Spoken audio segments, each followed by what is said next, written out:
হোয়াটসঅ্যাপের এই কাজটি করলে সবাই আপনাকে হোয়াটসঅ্যাপের বস বলবে। যে দেখবে সে বলবে, ওয়াও, এই কাজটি কিভাবে করলে, আমাকে একটু শিখাও। চলুন স্ক্রিন শেয়ারে দেখিয়ে দিচ্ছি এই কাজটি কিভাবে করবেন। সর্বপ্রথম আপনাকে হোয়াটসঅ্যাপের মধ্যে প্রবেশ করতে হবে। তারপর কর্নারে এই থ্রি ডটের মধ্যে টাচ করতে হবে। থ্রি ডটে টাচ করার পর আপনাকে এই সেটিংয়ের মধ্যে টাচ করতে হবে। সেটিংয়ে টাচ করার পর একটু নিচে লেখা দেখবেন চ্যাট, আপনাকে এখানে টাচ করতে হবে। তারপর আপনাকে টাচ করতে হবে default chat theme. Default chat থিমে টাচ করার পর আপনাকে টাচ করতে হবে ওয়ালপেপার। ওয়ালপেপারের মধ্যে টাচ করার পর আপনাকে টাচ করতে হবে চুজ ফ্রম গ্যালারি।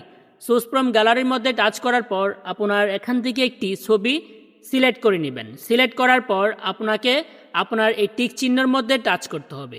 টিক চিহ্নের মধ্যে টাচ করার পর আপনার এই ছবিটি আপনার সাথে যে মেসেজিং করবে অথবা কলে কথা বলবে ওই ব্যক্তিটি দেখতে পাবে এবং সে দেখার পর অবাক হয়ে যাবে এই সেটিংটি আসলে কিভাবে সম্ভব হলো।